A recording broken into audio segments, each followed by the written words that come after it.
에스겔 17장 1절에서 10절 말씀까지 우리 한 절씩 교독하겠습니다.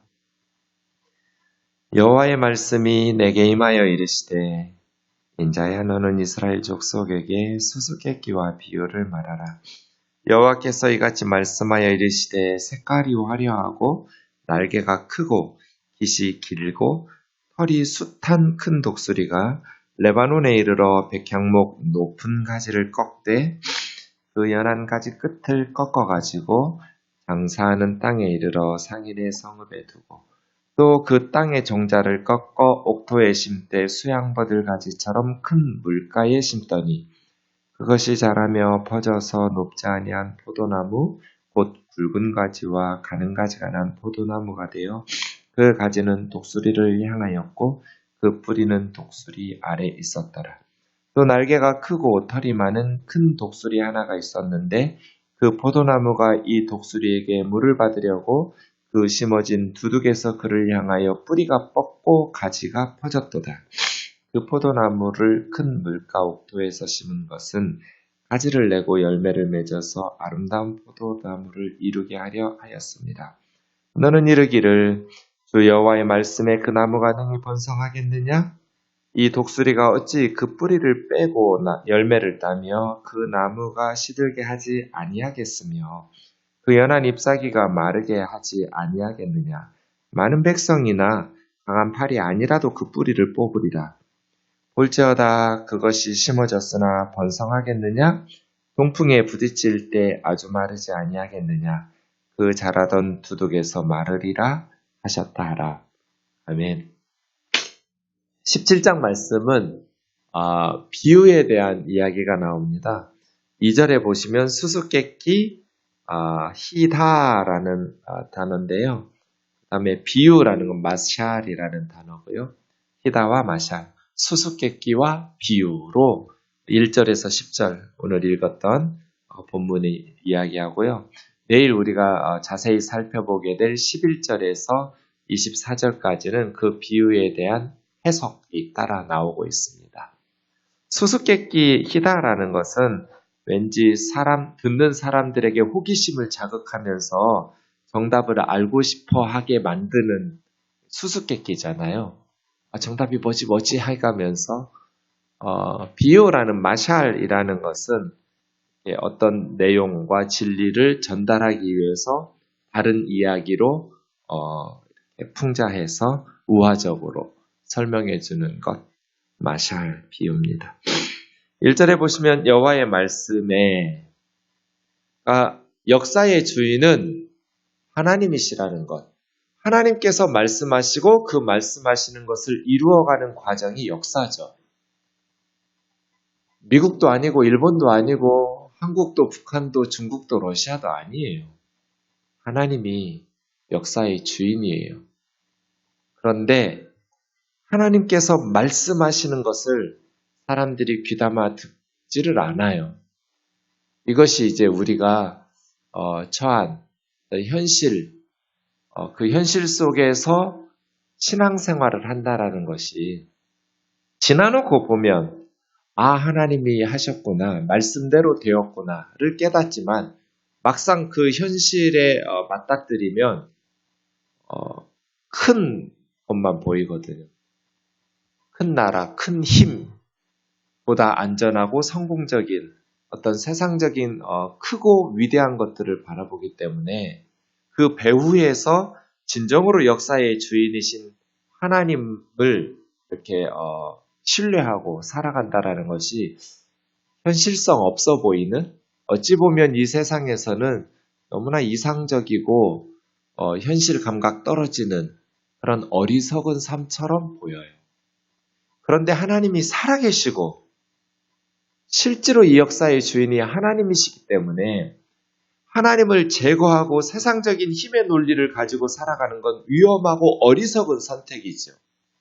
하나님이 계시기 때문에 하나님을 인정하고 역사를 해석하고 내 인생의 선택을 결정하는 것은 비현실적인 것이 아니라 가장 현실적인 살아계신 하나님을 함께 고려하면서 하나님 앞에서 살아가는 것, 말씀하시고 말씀하신 바를 이루시는 역사의 주인이신 하나님을 믿고 신뢰하고 따라가는 것이 어찌 보면 참 불안해 보이고 비현실적인 것처럼 보이지만 가장 안전하고 현실적이라는 것.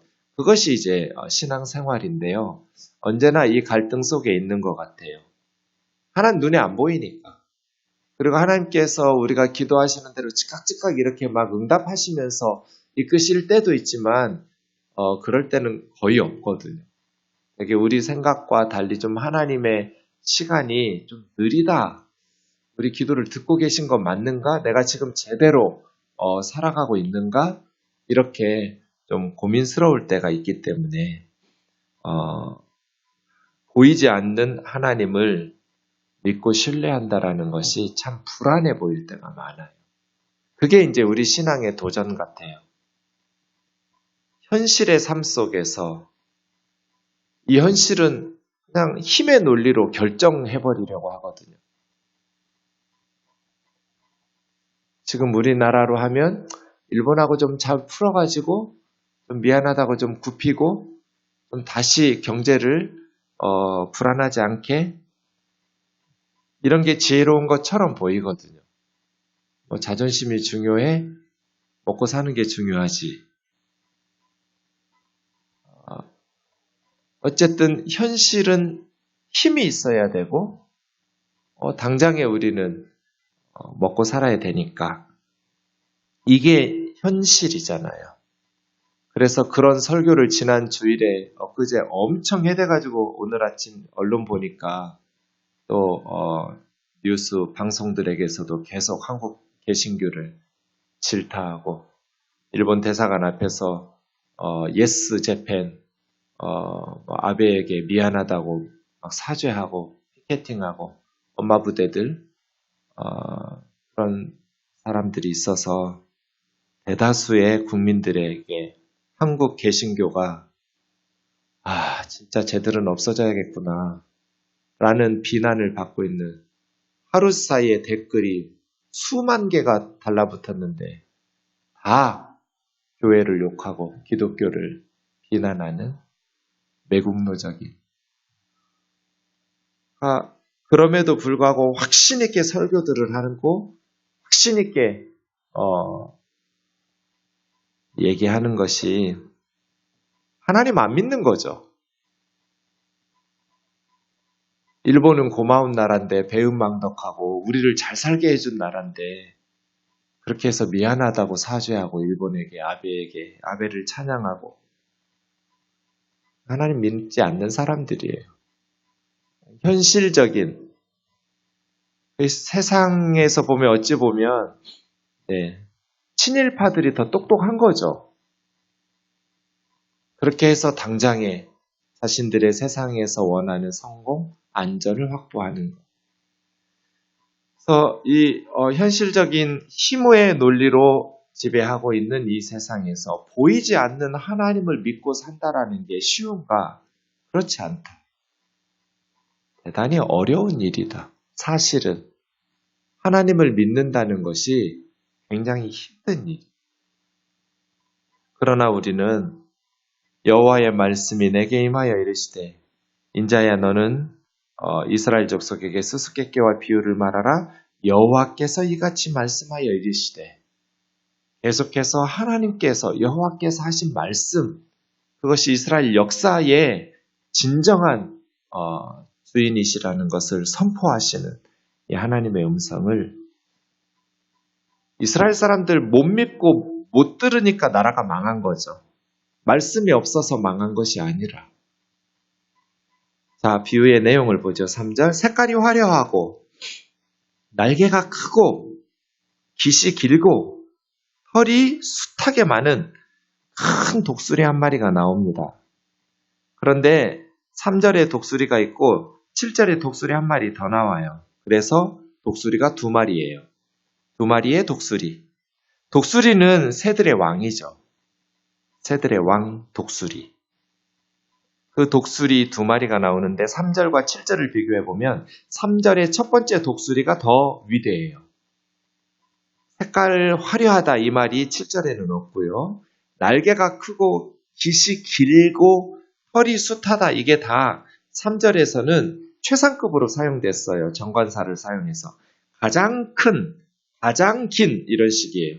그런데 7절에는 그냥 7절의 독수리도 훌륭해요. 날개가 크고 털이 많아요. 그런데 3절의 첫 번째 독수리에 비하면 열등해요. 위대하긴 한데 훌륭하고 큰 독수리이긴 한데 첫 번째 독수리처럼 그렇게 위대하지는 못한 두 번째 독수리가 나오죠. 두 마리의 독수리. 독수리가 레바논에 이르러 백향목 높은 가지를 꺾었어요. 레바논의 백향목, 최고의 나무죠. 나무의 왕이라고 할 수 있어요. 새들의 왕 독수리가 나무의 왕 레바논의 백향목. 레바논에 가서 그 백향목 가지를 꺾었다는 것인가? 그렇지 않아요. 내일 해설을 보면 비유 설명하는 걸 보면 예루살렘이에요. 그런데 왜 이 큰 독수리가 레바논의 백향목 가지를 꺾었다고 그랬을까? 예루살렘인데 레바논이 아닌데 예루살렘의 성전과 왕궁을 레바논의 백향목으로 지었기 때문이에요. 가장 좋은 목재를 가져다가 솔로몬이 레바논의 백향목으로 성전을 짓고 왕궁을 건설했죠. 그래서 백향목 높은 가지를 꺾었다는 건 예루살렘의 왕을 꺾었다는 거예요. 그 연한 가지를 끌고 장사하는 땅 상인의 성읍에 두고 그 연한 가지라는 것이니까 높은 가지 예루살렘의 백향목으로 지은 왕궁의 높은 가지의 연한 가지 18살에 꺾어서 장사하는 땅 바벨로니아예요. 예, 바벨론으로 끌고 간 상인의 성읍 바벨론에 37년간 두었던 여호야긴이에요. 에스겔과 함께 바벨론으로 포로로 끌려왔던 여호야긴 왕 18살 때 3개월 만에 아버지를 이어서 여호야김을 이어서 왕이 되었는데 3개월 만에 레바논이 데리고 볼모로 가지고 갔죠. 그렇게. 그리고 나서 또 다른 그 땅의 종자를 꺾어 옥토 예루살렘에 심었는데 수양버들처럼 큰 물가에 심었더니 그러니까 그 독수리가 이제는 백향목 높은 가지 그 중에서 연한 가지는 꺾어가지고 자기네 땅 장사하는 거리로 옮겨가고 여호야긴은 옮겨가고 그 예루살렘 땅 옥토라고 말하는 그 땅에는 또 다른 종자를 꺾어서 심었어요. 이 사람은 유다의 마지막 왕 시드기야죠. 여호야긴의 삼촌이에요. 시드기야는 또 다른 종자를 그 예루살렘에 심어서 그런데 수양버들 가지처럼 큰 물가에 심었죠. 예, 큰 물가는 바벨론이에요. 바벨론에 의지하면서 살아가도록 큰 물가에 시드기야를 심어놓고 여린 가지 하나는 바벨론 땅으로 데려가고 이런 식으로 바벨론이 조치를 취한 거죠.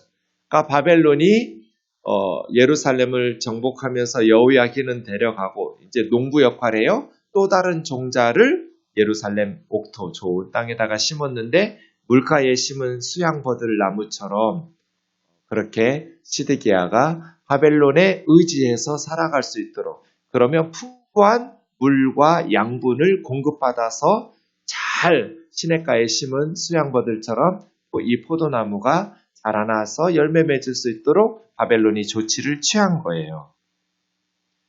6절 그것이 자라며 퍼져서 높지 아니한 포도나무 높이 자라는 백향목처럼 이렇게 자라게 하지는 않았어요. 그건 꺾었어요. 포도나무처럼 낮게 자라는. 그러니까 바벨론은 이스라엘이 그렇게 백향목처럼 쭉쭉 뻗어 올라서 바벨론에 대항할 수 있는 힘은 꺾은 거죠. 그래서 귀족과 왕 여호야긴뿐 아니라 에스겔 같은 제사장이나 쓸만한 청년들 다 끌고 간 거예요. 한 10,000명을. 그렇게 굵은 가지, 가는 가지를 난 포도나무가 되어 그 가지는 독수리를 향하였고 시드기야는 언제나 그 바벨론, 자기를 왕으로 세워준 독수리, 첫 번째 독수리를 향하였고 그 뿌리는 독수리 아래에 있어서 바벨론으로부터 오는 많은 물과 양분을 공급받아서 살고 있었죠. 그렇게 10여 년이 흐른 후 또 날개가 크고 털이 많은 큰 독수리 하나가 있었는데 이게 이제 두 번째 독수리죠. 이 두 번째 독수리는 3절의 첫 번째 독수리만은 못하지만 굉장히 크고 털이 많은 큰 독수리예요. 그런데 첫 번째 독수리는 이 예루살렘을 위해서 백향목과 포도나무를 위해서 뭔가 행동을 취하는데 두 번째 독수리는 행동한 것은 아무것도 없이 그냥 하나가 있었는데요. 그냥 자기 자리에 있었던 것뿐이에요. 그런데 그 포도나무가 이 두 번째 독수리에게 물을 받으려고 그 심어진 두둑에서 두 번째 독수리를 향하여 뿌리를 뻗고 가지를 뻗친 거예요. 이게 지금 뭐예요? 첫 번째 독수리가 조치를 취해놓고 물가에 심어 놓았는데 첫 번째 독수리에게서 슬그머니 발을 빼가지고 뿌리를 가지를 뽑아서 새로운 독수리 두 번째 독수리에게 뿌리와 가지를 뻗어서 기대고 있는 거잖아요. 배신하는 거죠. 첫 번째 독수리를. 배반한 거예요. 이 두 번째 독수리는 누구겠어요? 바벨론에 의해서 조공 갖다 바치면서 바벨론의 보호 아래서 안전과 또 여러 가지 풍요를 누리던 예루살렘과 유다가 바벨론을 배반하면서 새로운 독수리에게 뿌리와 가지를 뻗쳐내리는 새로운 의지하는 큰 나라, 큰 독수리. 첫 번째 독수리만은 못하지만 그 두 번째 독수리가 어디겠어요? 여러분, 예루살렘에는 언제나 친일파들이 있었던 것처럼 서울에 친애국파 정치인들이 아주 오랫동안 뿌리 깊게 내리고 있었다는 걸 기억하셔야 돼요. 언제나. 그래서 예루살렘 정가에는 언제나 친애국파가 무시할 수 없을 만큼 득세하고 있었어요. 애국왕이에요. 바로예요. 두 번째 독수리. 애국 바로. 그래서 주전 591년 시드기야가 바벨론을 배반하고 애굽에게 군대를 요청하는 사건이에요. 정치적 자살행위죠. 8절 그 포도나무를 큰 물가 옥토에 심은 것은 첫 번째 독수리가 제공한 것은 가지를 내고 열매를 맺어서 아름다운 포도나무를 이루게 하려 하였습니다. 맞죠? 주 여호와의 말씀에 역사의 주인이신 하나님의 말씀에 그 포도나무가 번성하겠느냐? 번성할 수 없죠. 배반했기 때문에. 이 독수리가 어찌 그 뿌리를 빼고 이 독수리는 애굽이에요. 두 번째 독수리예요. 두 번째 독수리는 물을 대주고 번성하게 만들기는커녕 오히려 애굽의 뿌리를 빼고 열매를 따며 그 나무를 시들게 하지 않겠으며 그 연한 잎사귀가 마르게 하지 않겠느냐? 도와주기는커녕 애굽은 약속만 했지 이제 내일 보겠지만 군대를 파견해주지 않아요. 그래서 예루살렘은 바벨론에게 완전히 멸망한 거예요. 예루살렘이 바벨론에게 불타고 멸망할 때 시드기야 왕이 두 눈이 뽑히고 왕자들이 다 아버지 앞에서 살해당할 때 이집트는 한 명의 군사도 보내주지 않았어요. 그러니까 시드기야의 치명적인 외교적 실수로 나라가 망한 거죠. 이 두 번째 독수리가 물 대주겠느냐? 첫 번째 독수리와 맞서 싸워서 도움을 주겠느냐? 말만 그렇게 했을 뿐 전혀. 그러면 그 사람들의 목표는 어디 있어요? 예루살렘에서 뿌리 뽑고 열매 거두고 나무 시들게 하고 자기들의 이득을 취할 뿐이에요. 일본이 조선을 위해서 근대화를 이루어 주었어요? 그렇게 위하는 나라가 어린아이들 데려다가 위안부 삼아요? 그리고 사죄도 안 해요? 웃기는 얘기예요. 역사의 주인은 일본이 아니에요. 하나님이시죠. 우리 죄에 대해서 하나님께서 일본을 들어서 심판하셨던 거죠. 그럼에도 불구하고 지속적으로 하나님을 신뢰하지 못하는 그 어리석은 백성들 말이에요. 결론은 뭐예요? 10절, 9절 하반절. 많은 백성이나 강한 팔이 필요도 없어요. 뿌리채 뽑혀요. 많은 군대가 있을 필요도 없고 큰 힘을 들일 필요도 없어요. 강한 팔도 필요 없고 예루살렘 뽑아내는 데는 뿌리채 뽑아내는 거는 그냥 군대를 많이 파견할 필요도 없는 힘내 볼지어다. 그것이 심어졌으나 예루살렘에 잘 심어져 있지만 번성하겠느냐? 번성할 수 없어요. 동풍에 부딪힐 때 동풍은 아라비아 사막에서 불어오는 뜨거운 열풍이에요. 다 태워버리는 가장 무서운 바람이에요. 말라버리지 않겠느냐? 자라던 두둑에서 그 땅에서 마르리라. 에스겔은 지금 무슨 얘기하는 거예요?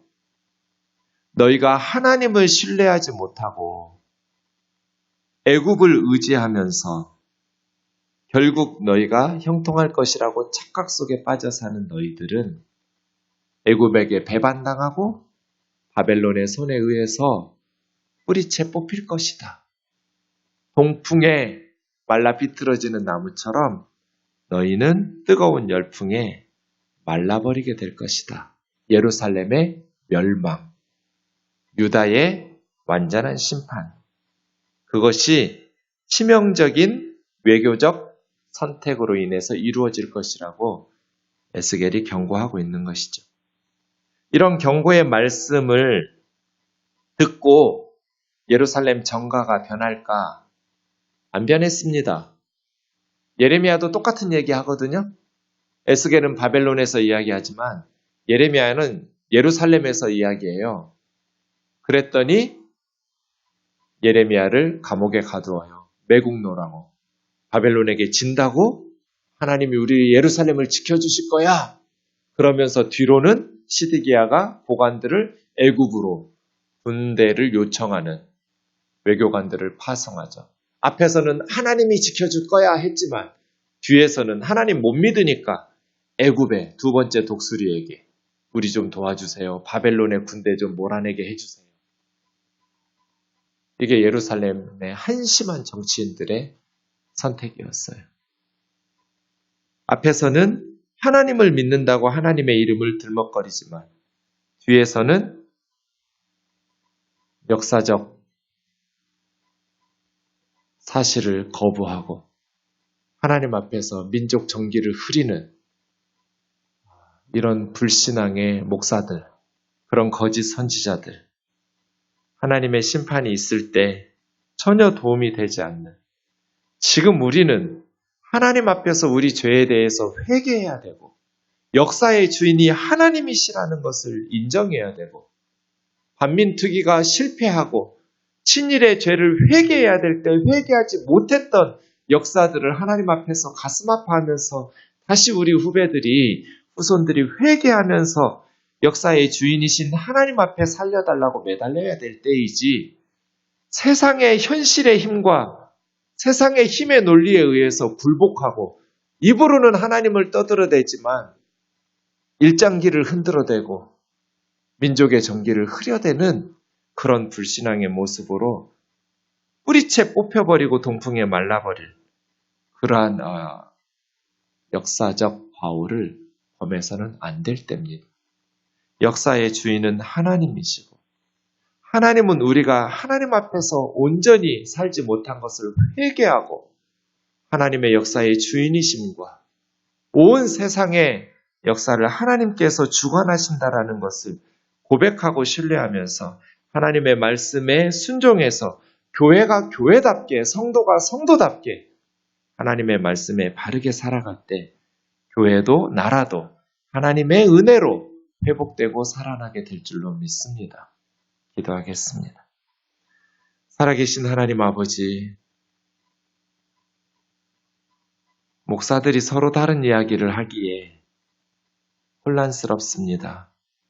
그러나 진정한 역사의 주인은 하나님 한 분이시고 우리가 하나님 앞에서 바르게 살지 못한 것을 회개할 때 하나님께서 역사에 희망을 주시고 역사의 운명의 역사들을 강대국들은 무너뜨리시고 억압받던 가난하고 연약한 나라들은 회복시키셔서 강하게 하시는 것들을 우리는 성경 안팎에서 수없이 지켜보았습니다. 그럼에도 불구하고 언제나 현실에 던져진 우리는 힘의 논리에 의해서 어리석은 예루살렘 정가와 같은 선택을 할 때가 너무나 많습니다. 청와대에 하나님을 모르는 사람들이라 할지라도 하나님께서 붙들어 주셔서 역사의 주인이 하나님이심을 알고 역사 앞에 부끄럽지 않은 선택과 지혜가 있을 수 있게 하여 주시옵소서. 국가적인 위기 상황에서 우리나라가 하나님 앞에서 먼저 교회들이 회개하고 바로 서게 도와 주시옵소서.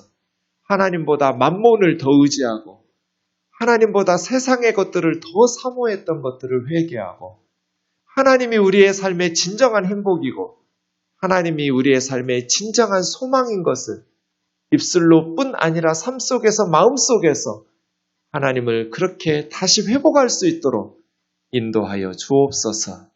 예수님의 거룩하신 이름으로 기도하옵나이다.